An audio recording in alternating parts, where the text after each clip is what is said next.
বাঁচতে হবে। আপনাকে আরেকটা কথা আপনাকে ভালো করে বুঝিয়ে দিই, এই তেলটা আমাদের বডিতে যতটা দরকার আল্লাহ প্রকৃতি অলরেডি প্রতিটা খাবারের ভেতরে এই তেলটা ঢুকিয়ে রেখেছেন। আপনি জানেন রুটির মধ্যে 1% তেল আছে, ভাতে 1% তেল আছে, ডালে 5% তেল আছে, প্রতিটা সবজি প্রতিটা ফ্রুটের মধ্যে কিছু কিছু তেল আছে, আমাদের জন্য প্রচুর। এর থেকে বেশি তেলের দরকার আমাদের বডিতে নেই। তার মানে তেল দেওয়া বন্ধ। আর 2 নম্বর আইটেমের নাম হলো কোলেস্টেরল। এটা আবার কোন খাবারে পাওয়া যায়?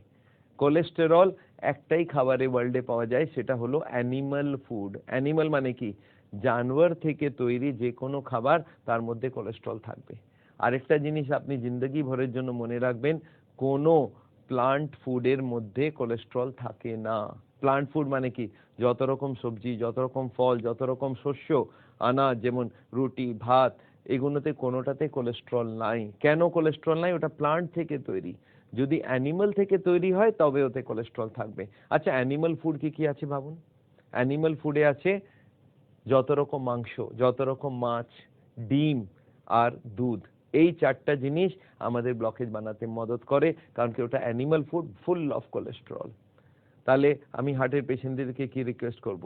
আমি বলবো আপনি অ্যানিমাল ফুড বাদ দিন। তার মানে মাংস বাদ দিন, চিকেন বাদ দিন, মাছ বাদ দিন আর ডিম বাদ দিন। লোকে বলে স্যার তাহলে বাঁচবো কি করে? আমরা এটা মাইন্ডসেট। অনেক গরিব আছে যারা হয়তো মাছ মাংস কিনতে পারে না, তারাও বেঁচে থাকে।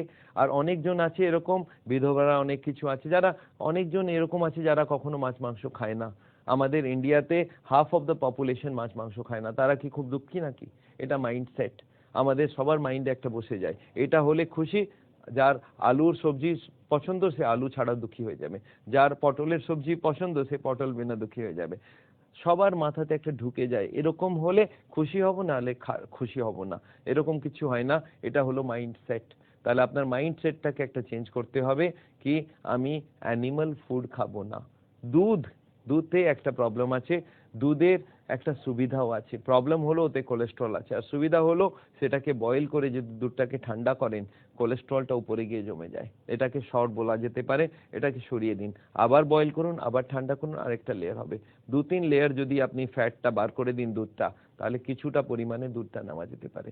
তাহলে হার্টের পেশেন্টের কি কি বোঝালাম? দুটো জিনিস, কোলেস্ট্রল বাদ দিন আর ট্রাইগ্লিসারাইড বাদ দিন। এটা বাদ দিলে হার্টের অসুখটা বাড়ানো বন্ধ হয়ে যাবে। আর যদি একদম সাপ্লাই বন্ধ করে দিন তাহলে কি হবে? ব্লকেজটা কমে যাবে।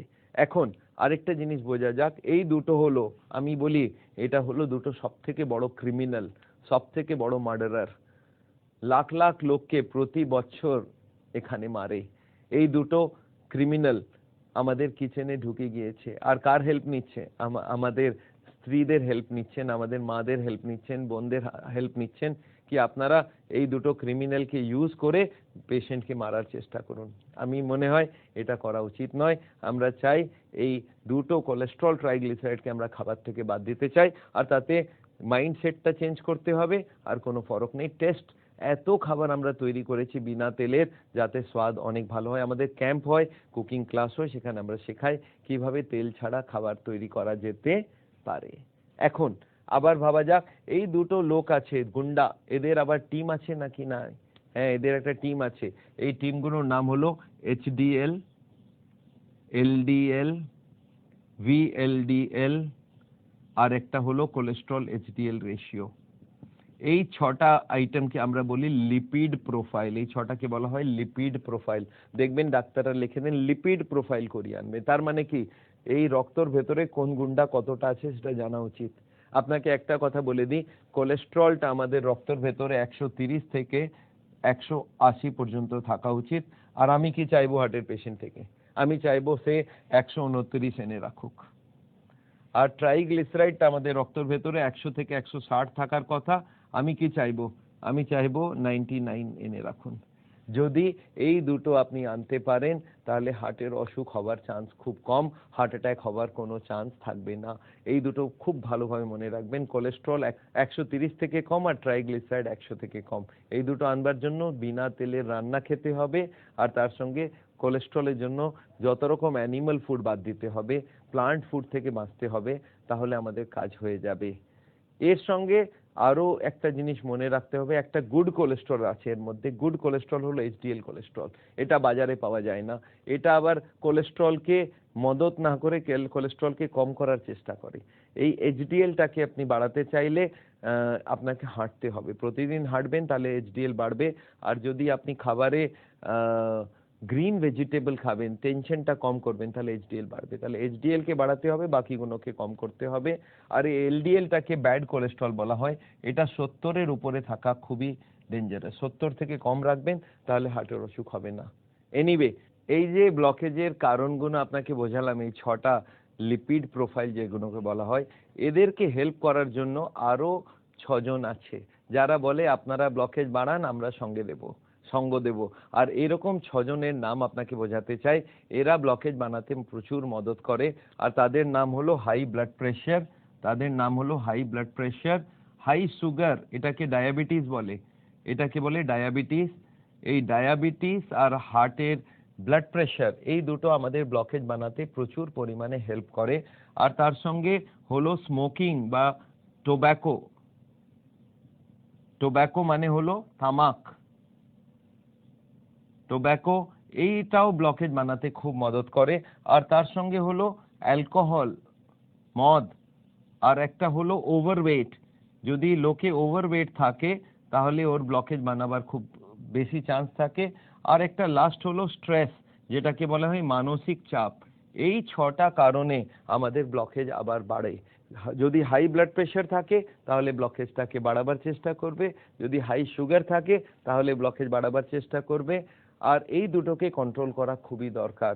তাহলে আমি চাই হার্টের পেশেন্টের জানা উচিত ওর ব্লাড প্রেশার কখনো 120-র উপরে যাবে না, আর তার যে নিচের প্রেশারটা 80-র উপরে যাতে না যায়।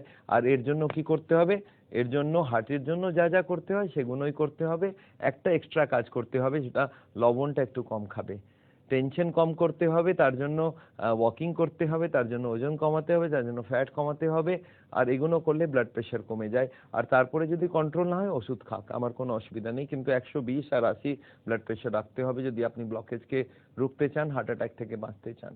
ব্লাড প্রেশারের সঙ্গে ব্লাড সুগারটাকে কম রাখতে হবে। আজকাল সুগারের রোগী প্রচুর বেড়ে যাচ্ছে, হার্টের অসুখকে এটা খুব বাড়িয়ে দেয়। সুগারের জন্য কত রাখতে হবে? সুগার 5.5 রাখতে হবে ফাস্টিং, আর 7.7 রাখতে হবে পিপি, খাবারের পরেরটা। এই দুটো যদি আপনি রাখেন তাহলে হার্টের অসুখটাকে রোকা যেতে পারে। কিন্তু যদি সুগার আপনার কন্ট্রোল না থাকে তাহলে ভেবে নিন আপনি ফাঁসতে যাচ্ছেন, ব্লকেজ বাড়বে, একদিন হার্ট অ্যাটাক হবে। তার সঙ্গে স্মোকিং বা জর্দা বা গুটকা, এই যত রকম দোক্তার, এই যত রকম তামাক, সেগুলো বন্ধ করতে হবে। আর তামাক বন্ধ করার জন্য আমি একটাই অ্যাডভাইস দিই লোককে, কি 1 মিনিটে বন্ধ করুন। যদি আপনি ভাবেন ধীরে ধীরে বন্ধ করব, এটা কখনো সম্ভব না। একসঙ্গে বন্ধ করতে হবে। একই দিনে ভাববেন হ্যাঁ আজ থেকে ছেড়ে দিলেন, এইটাই হলো বেস্ট ওয়ে। আর তার সঙ্গে অ্যালকোহল বন্ধ করুন।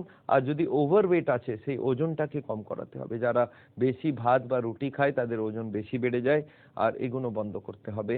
যতটা কম করবেন তত ওজনটা কম হতে থাকবে। আর তার সঙ্গে যেটা দরকার হলো টেনশন মানে মানসিক চাপটাকে কন্ট্রোল করতে হবে। মানসিক চাপ আজকাল খুব ইম্পর্টেন্ট হয়ে গিয়েছে, সেই মানসিক চাপটাকে কম করতে হবে। আপনি মনে রাখবেন মানসিক চাপ আজকাল হার্টের অসুখের সব থেকে বড় কারণ হয়ে গিয়েছে। কারণ কি, মানসিক চাপ থাকলে ব্লাড প্রেশার বেড়ে যাবে, মানসিক চাপ থাকলে ডায়াবেটিস বাড়বে, মানসিক চাপে স্মোকিং বাড়বে, মানসিক চাপে অ্যালকোহল বাড়বে, খাবারের কন্ট্রোল থাকবে না, ওজন বাড়বে।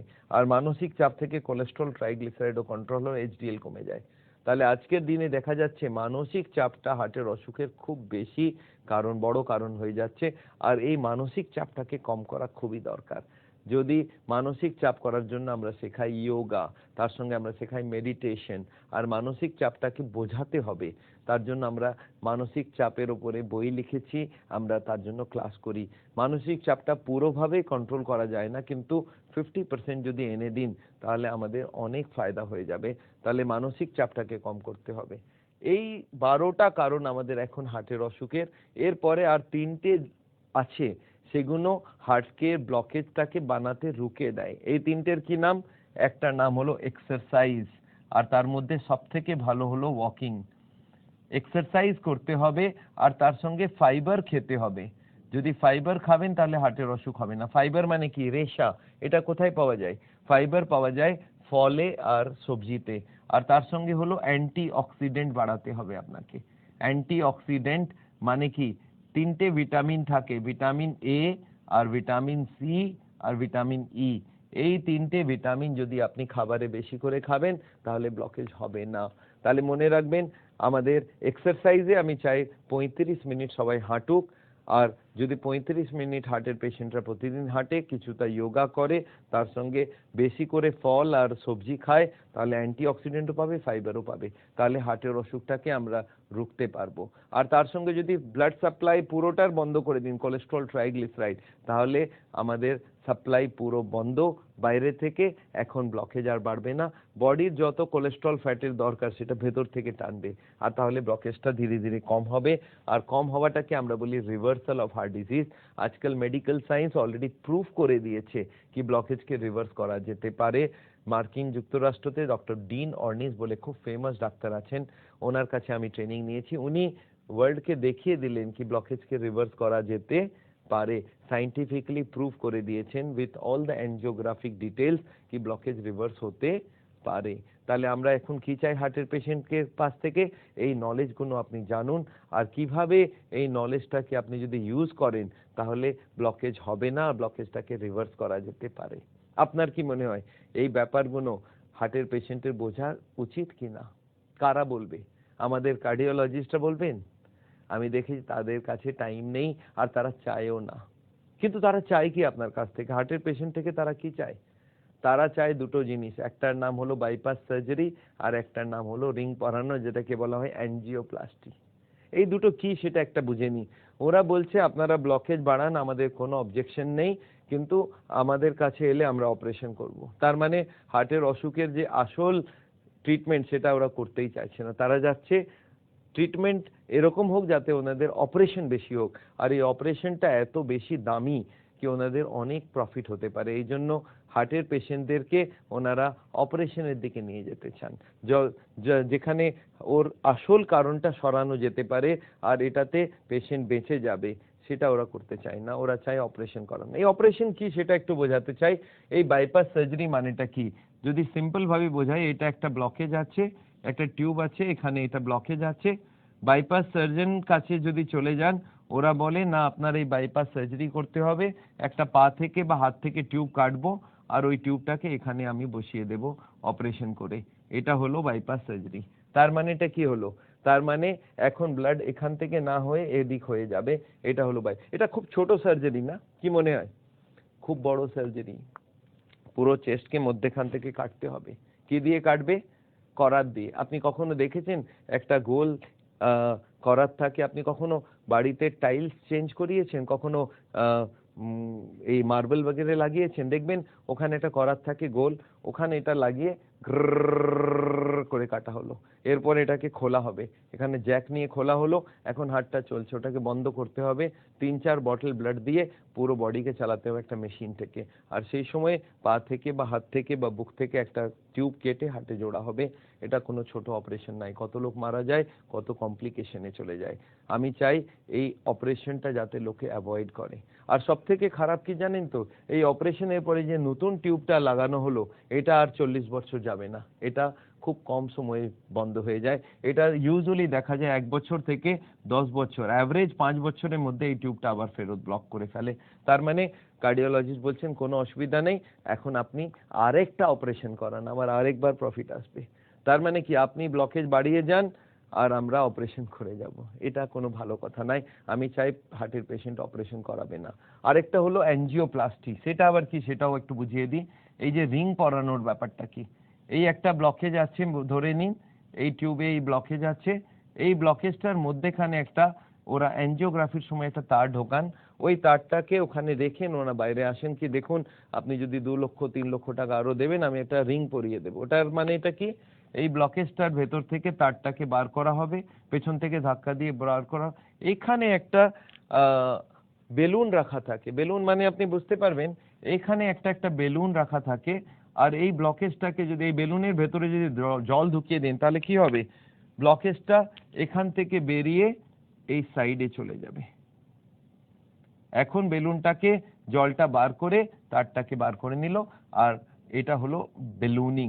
কিন্তু এই বেলুনিং করার পরে আপনি বুঝতে পারছেন যে বেলুনটা বেরিয়ে যাবে, আবার ব্লকেজটা ফেরত আসবে। তখন ওনারা কি করেন, এই ব্লকেজের ভেতর